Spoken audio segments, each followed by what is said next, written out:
నమస్తే. ఇది కథ కాదు జీవితం కార్యక్రమానికి స్వాగతం.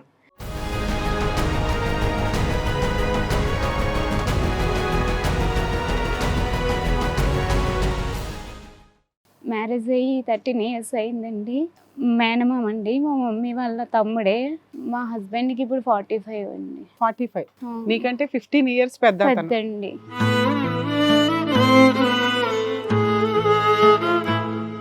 మేము బండి మీద వెళ్తున్నాము, సిగ్నల్ దగ్గర ఆగాము, ఆటో వచ్చి దానివల్ల 1 year ఇంటి దగ్గర ఉండాల్సి వచ్చిందా? సో అవును మేడం, అందువల్ల జాబ్ జాయిన్ ఆ ప్రెజర్ లోని ఇంకా అది తలకి తగిలింది మేడం. నీకు తలకి తగిలిన ట్రీట్మెంట్ లో నువ్వు 3000 మెంబర్స్ ని మేనేజ్ చేసుకునే జాబ్ చేసావు. ఫ్రెష్ క్యాండిడేట్ కి అంత హెచ్ఆర్ పోస్ట్ ఇచ్చారా?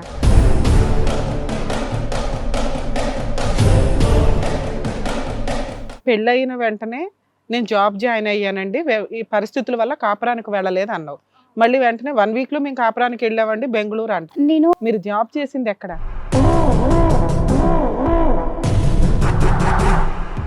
పెళ్ళైన తర్వాత ఇంకా నాకు హస్బెండ్ తీసుకెళ్ళను, నీది బాగా అంటే మైండ్ బాగా ఉండిన తర్వాత తీసుకెళ్తాను అనేసి అంటే. క్వశ్చన్ ఎందుకు వచ్చింది మైండ్ బాగా ఉండినాక అని? మైండ్ బాగాలేదని ఎవరన్నా అన్నారా?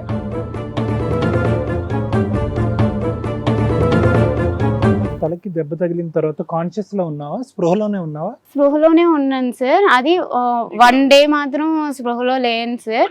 1 day లేను. తర్వాత నా మక్కువ అంతా ఇదంతా కూడా మొత్తం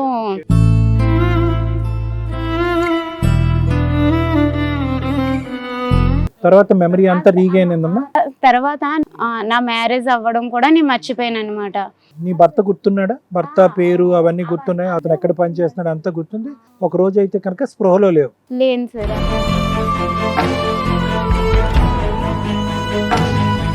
నాకు 4 years తర్వాత ఇలానే నన్నేమని ఇంటి దగ్గర వదిలేస్తాను, ఇంక నువ్వు పనికిరావు అనేసి ఇలా అనేవాళ్ళు మేడం. మా మమ్మీ మా హస్బెండ్ కలిపి నిద్ర మాత్రలు ఏమని టీలో కలిపేసి నాకు ఇచ్చి నేను పడుకున్న తర్వాత మా హస్బెండ్ వెళ్ళిపోయేవాళ్ళు మేడం. అసలు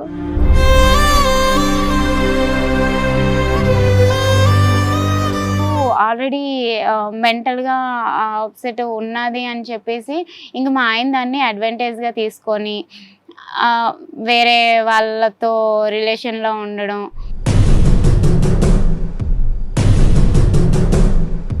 ఇప్పుడు నువ్వు మీ ఆయన మీద ఏం చెప్పాలనుకుంటున్నావు? ఈ జాబ్కి వెళ్తూను నాకేమోని ఒకటి చెప్పారు, నేనేమోని ప్రైవేట్గా ఇంకొక జాబ్ చేయాలి అనుకుంటున్నాను.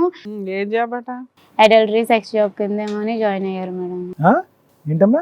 అడల్టరీ సెక్స్ జాబ్ అని. అడల్ట్ సెక్స్ జాబ్ కింద?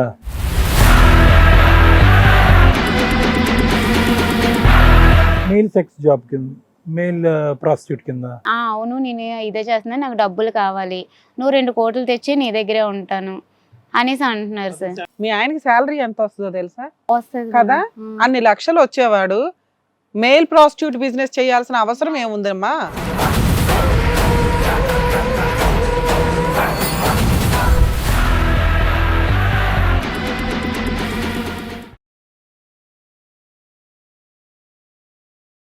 ఇది కథ కాదు జీవితం ప్రోగ్రామ్ అందరికంటే ఒక రోజు ముందుగా మీరు చూడాలి అనుకుంటే వెంటనే డౌన్లోడ్ చేయండి హిట్ టీవీ యాప్. ఇందులో మీరు నచ్చే మెచ్చే కంటెంట్ సిద్ధంగా ఉంది. మరి ఇంకెందుకు ఆలస్యం, వెంటనే డౌన్లోడ్ చేసుకోండి హిట్ టీవీ యాప్.